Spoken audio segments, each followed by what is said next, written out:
Hola, buenos días. Somos el grupo 25 compuesto por Cautar, Claudia y yo, que soy Estrella.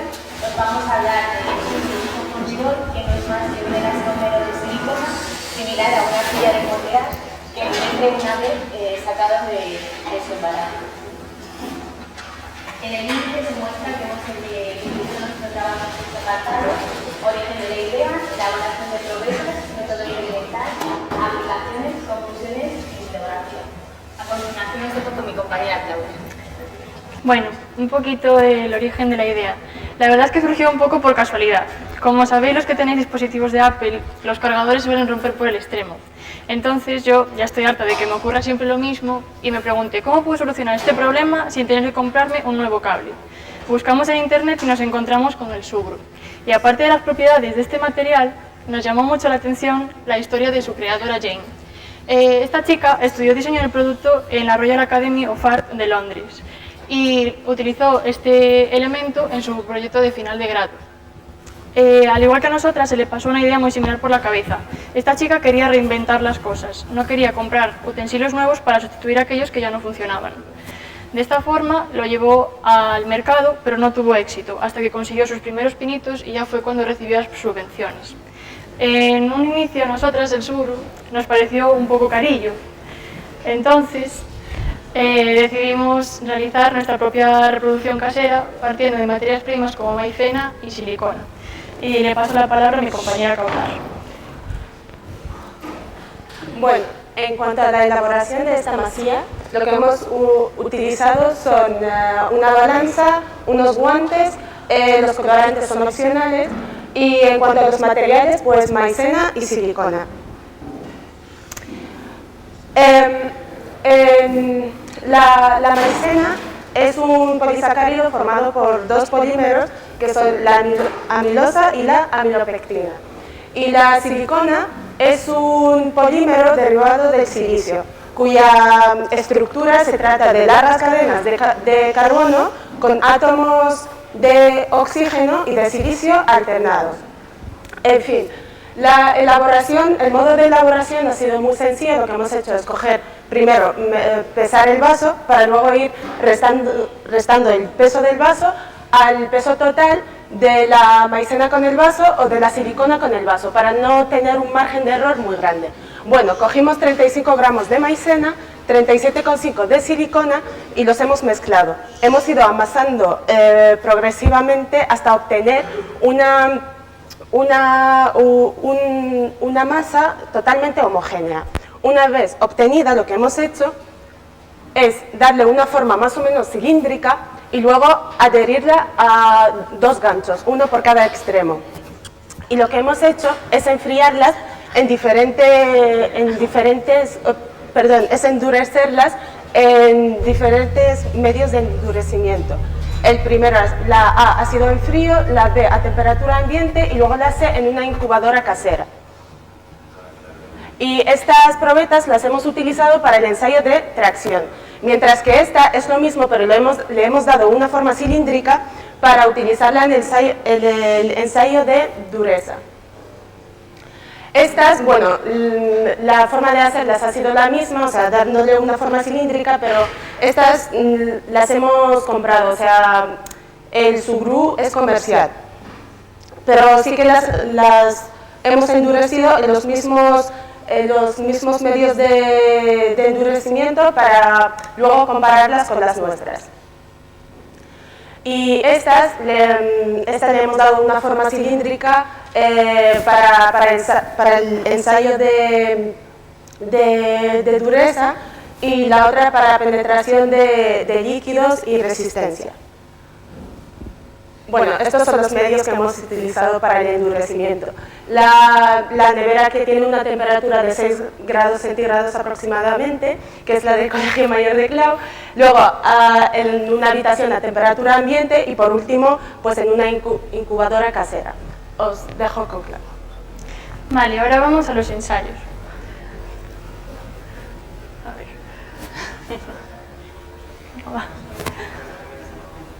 Vale. Antes de nada, bueno, recordar que como todos, pues nos tuvimos que inventar un poco por nuestra cuenta cómo realizarlos. Entonces, el ensayo de tracción. Nos valimos de una mesa de arquitectura, de cuya barra superior colgamos un pedacito de cuerda. Y de esa cuerda a la vez íbamos sumando las probetas. Primero colgábamos una por el gancho superior y al gancho inferior le íbamos añadiendo determinados pesos, cada vez en aumento. A la vez que hacíamos esto, íbamos tomando medidas y calculando las deformaciones que se producían, tanto en la sección transversal como en la sección longitudinal de nuestra probeta, así como las variaciones en la longitud calibrada de estas. Bueno, los resultados que hemos obtenido, me gustaría que atendieseis a estos datos para luego que podáis ver las comparaciones con las otras probetas de maicena y silicona. En primer lugar, la probeta A, la blanca, que fue endurecida a temperatura de unos 6 grados. Desde un primer momento fue la que nos pareció más blanda y en eso no nos equivocamos. Al realizar el ensayo de tracción fue la que menor carga soportó y además se produjo una rotura dúctil, porque se llevaron a cabo muchas deformaciones plásticas.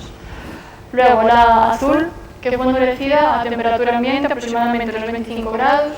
Esta probeta experimentó una rotura progresiva, puesto que en servicio pudimos ver las distintas microgrietas que se iban produciendo al aumentar la carga. Y por último, la probeta C, que fue la que endurecimos en nuestra incubadora casera, aproximadamente a una temperatura de 100-120 grados, experimentó una rotura frágil y no se produjo ninguna deformación plástica en el ensayo. Ahora, comparándolas con las de maicena y silicona, me gustaría recalcar que la modelización, el moldeado de estas probetas es muy complicado, porque la masa no es nada homogénea. Entonces, al adherirla a los ganchos, hubo muchísimo más error y no hemos podido determinar con exactitud las roturas que se produjeron. Pero sí me gustaría destacar que tanto la probeta en frío de esta masilla como la del sugro fueron las que primero rompieron, es decir, fueron las más elásticas, por así decirlo, más blanditas. Después, las otras dos, tanto la de temperatura ambiente como la de temperatura de 100-120 grados, rompieron con la misma carga, al igual que lo hicieron en el sugro. Y estas dos experimentaron una constante de elasticidad en el ensayo de tracción hasta una carga de 2,5 kilos. El ensayo de dureza. Realizamos un método cualitativo y un método cuantitativo para realizarlo de una forma más exacta. En cuanto al ensayo cuantitativo, utilizamos dos probetas redondas que antes presentó mi compañera Kautar, y en estas probetas lo que hicimos fue seguir el método de la escala de Mohs. La escala de Mohs lo que hace es darnos una equivalencia entre unos determinados objetos con la dureza de unos determinados materiales. En nuestro caso empleamos una uña de la mano, una moneda de 5 céntimos, un clavo de acero y una navaja. Entonces, empezamos rayando por la uña del dedo y por la moneda, que eran los que representaban una dureza más baja, pero ninguna de estas surgió efecto. Y el efecto apareció cuando rayamos con el clavo de hierro. Entonces llegamos a la conclusión de que tenía una dureza en la escala de Mohs de 1 grado 7, que equivale al cuarto. Y además hicimos la equivalencia con la escala de Vickers, que es aproximadamente un valor de 450 entre los aceros de construcción tratados térmicamente y las cuerdas de piano. Y el método experimental, que fue más concreto, por así decirlo, consistió en la superficie de las probetas colocar un clavo y sobre ese clavo un peso constante de 1 kilo durante un intervalo de tiempo de 1,5 minutos. Como podéis ver en las imágenes, determinamos una vez pasado ese intervalo de tiempo la profundidad que adquiría el clavo en las probetas y pudimos determinar que el más penetrado fue la masilla. Vale. A continuación, hemos imitado la filosofía modificada ligeramente de un ensayo no destructivo que se emplea en piezas metálicas y poliméricas para determinar las grietas superficiales que estas pueden tener, denominado ensayo de líquidos penetrantes. Este ensayo consiste en la utilización de un líquido penetrante, que se trata de un líquido rojo que, debido a su ligera tensión superficial, penetra en las grietas que a estas actúan como capilares. Y posteriormente se aplica una especie de revelador, que se trata de otro líquido que lo que hace es absorber el líquido que ha penetrado hacia la superficie, de esta manera remarcando todas las grietas. Nosotros, como no disponíamos de medios económicos necesarios para conseguir tal equipo, pues nos pusimos a pensar y decidimos buscar líquidos que tuvieran una baja tensión superficial para una mayor capilaridad y una mayor penetración. Entonces nos decidimos por la acetona y el aceite de oliva. Aunque este último aceite, aunque este último elemento no nos fue útil, dado que no se mezclaba con la pintura. Muy bien.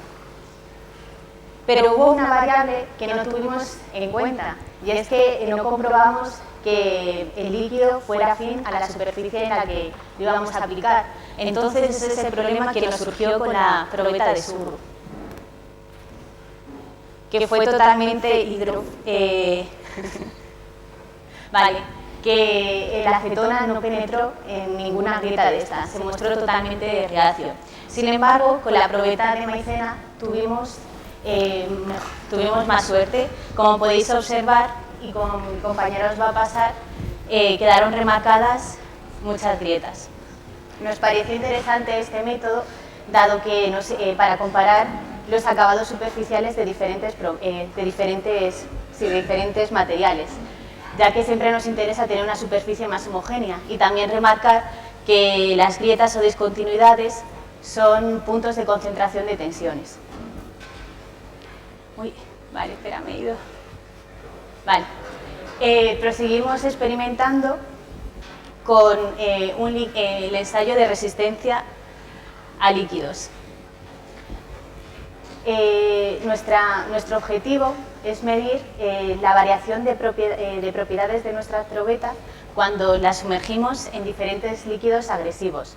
Nosotros decidimos utilizar el ácido clorhídrico, una disolución acuosa de ácido clorhídrico, de sosa cáustica o hidróxido de sodio y ácido clorhídrico al 23%. Las probetas se mantenieron en ellos durante 24 horas. Como podéis apreciar en esta diapositiva, la probeta de... Vale, me salto una cosa. Previamente preparamos 4 probetas endurecidas a temperatura ambiente, 2 de Sugru y 2 de maicena. Muy bien. La probeta que introducimos en sosa cáustica la podéis observar ahí, y nos pareció interesante contaros que cuando la sosa cáustica que compramos nosotros era escamada, y a la hora de diluirla en agua produjo una reacción totalmente exotérmica. Bueno, el estudio en el ácido clorhídrico podemos observar que la tinta de bolígrafo se degradaba. Vale, pues en primera inspección visual pudimos observar que la probeta que estuvo en sosa cáustica quedó en ella cristales blancos de sosa cáustica endurecida. Y bueno, y en el límite, y como anteriormente ya nos había comprobado nuestra compañera Claudia, la resistencia a tracción que tenían las probetas endurecidas a temperatura ambiente eran de 0,639 megapascales. Aquí se puede apreciar claramente que ha disminuido. Nuestra conclusión es que los líquidos no afectan tanto a la resistencia mecánica como puede afectar a la adhesión, ya que, como aquí comprobamos, durante el ensayo de tracción que realizamos se fueron los ganchos.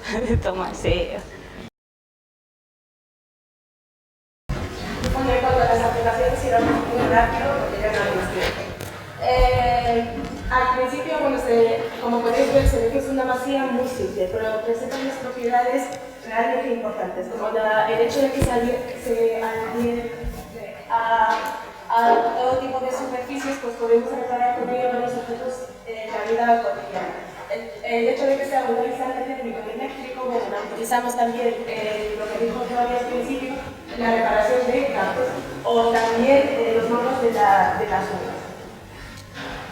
Bueno, por último, estas gomas son gomas de poder, estas con nosotras que nos han servido, pero que obvian. Y en cuanto a las conclusiones, pues al final hemos visto que no es tan económico como creíamos. La gran calidad del sugru frente a la masilla hecha en casa, la inviabilidad de un negocio de gomas de borrar y la teoría puesta en práctica y un buen trabajo en equipo. Aquí os mostramos la biografía y muchísimas gracias.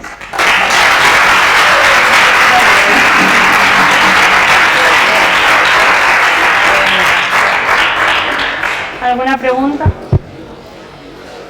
Buenas, Javier del grupo 26. ¿Cómo se comportaría la masilla al variar las cantidades de maicena y silicona?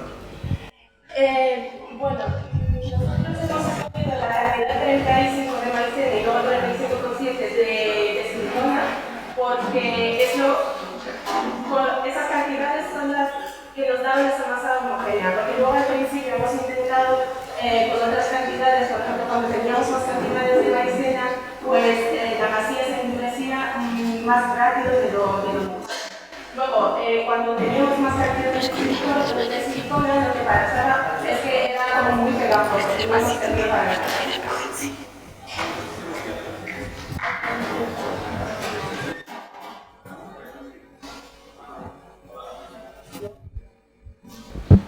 Hola, soy Miguel Urosa del grupo 7 y durante vuestra presentación habéis comentado que habéis usado una incubadora casera y bueno, me gustaría saber en qué ha consistido y cómo la habéis fabricado.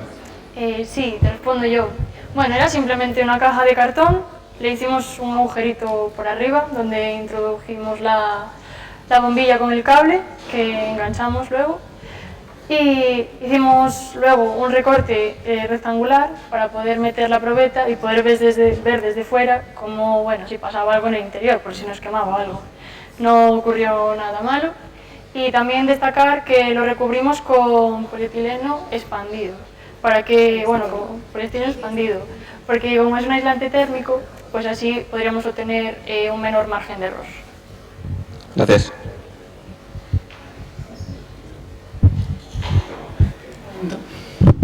Hola, soy Sara del grupo 9 y quería saber si habéis intentado darle las mismas aplicaciones que el sugru comercial.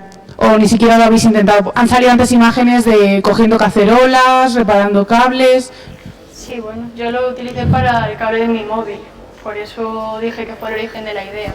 De hecho, bueno, No, pero el que habéis utilizado vosotras. Sí. Ah, vale. Sí, claro. intentamos realizar incluso una funda de móvil, como las que hacen ahora por la parte trasera, pero es un material que se seca muy rápido, entonces no tiene el mismo tiempo de trabajo que puede tener el sugru. A ver, puede funcionar, puede tener aplicaciones similares, pero nada que ver con las propiedades que te da el comerciante, ¿sabes? Vale, gracias.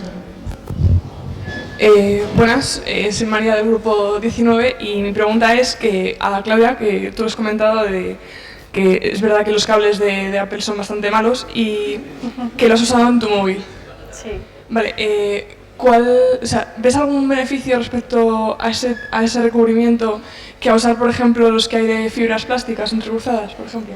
Bueno, a ver, yo nunca probé esto que me acabas de decir tú, pero por lo menos mi cargador volvió a funcionar. Entonces, bueno, sí, por supuesto que sí. Os lo recomiendo, si lo perdéis, además no es muy caro, lo podéis conseguir por internet, 8 bolsitas por poquito y funciona bien. Hola, soy Adriana del grupo 2 y mi pregunta es que se sabe estimar un tiempo de vida útil y qué sucede después de un tiempo, si se queda muy duro, si se deshace o si se funde.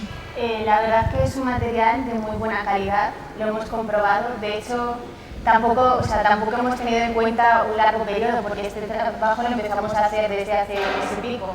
Yo lo empleé para entonces, lo puse en una taza ya que se adhiere y la he seguido utilizando hasta ahora, la metemos en el lavavajillas, la metemos en microondas y no sucede nada. O sea, por ahora no te sabría decir con exactitud, pero no hemos tenido ningún problema. Vale, gracias. Pero otra cosa, lo que has dicho es, creo que no lo hemos comentado al principio, que al principio tiene un carácter como una plastilina, pero tienes que utilizarlo media hora, tienes un periodo de media hora para que no vuelva a endurecer. O sea, es eso. Gracias. Hola, buenas, soy Miguel Sánchez del grupo 24. Tenía una duda sobre en las condiciones que tiene el suelo en el envoltorio, si vosotros lo podéis trasladar al material que habéis encontrado, si también, es decir, si con condiciones de humedad podría volver a moldearse en vez de quedarse tan duro. Nosotras estuvimos investigando sobre el tipo de envoltorio que tiene y es un proceso de fábrica, o sea, es bastante compacto, está formado por 3 láminas de plata y envasado al vacío. Entonces yo creo que eso es una aplicación difícil de hacer en casa y por lo tanto no lo tuvimos en cuenta repetirlo. Pero de todas maneras, termino, una vez que entra el suuro en contacto con el aire, eso ya empieza a reticular, ya no puede haber marcha atrás. Y otra cosa es porque en las probetas que habéis hecho el ensayo a tracción, casi todas han roto pues por el mismo helado, muy cerca de una mordaza. ¿Sabéis por qué puede ser? Nosotras, bueno, Pues seguramente, a ver, no hemos determinado.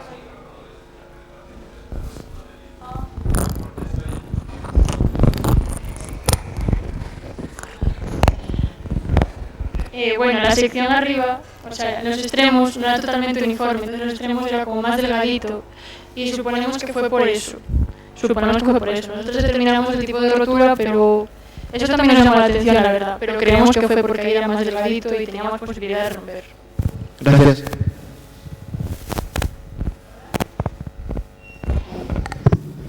Hola, soy Ana del grupo 9, que como has dicho antes que lo has puesto en lavavajillas en la taza, sabéis que no es tóxico entonces, ¿no? No tiene... No, para nada. Gracias. No te preocupes. Hola, soy Pedro del grupo 1 y me gustaría saber, o sea, para la sosa y para el ácido, algún tipo de precaución o simplemente así a la hora. Para la sosa y ácido clorhídrico obviamente tomamos precauciones. Salimos al aire libre para evitar cualquier inconveniente dentro de casa y utilizamos también guantes y mascarilla. Y bueno, una cosa que no hemos incluido en la presentación, pero que nos llamó bastante la atención, como este año estudiamos metálicos, no nos dimos cuenta y utilizamos una cucharilla de menaje de acero inoxidable para remover las probetas. Lo que pasó, bueno, el acero inoxidable ya sabéis que es resistente a líquidos, pero no es resistente a ácidos y bases fuertes. Entonces, bueno, se produjo una corrosión increíble. Gracias.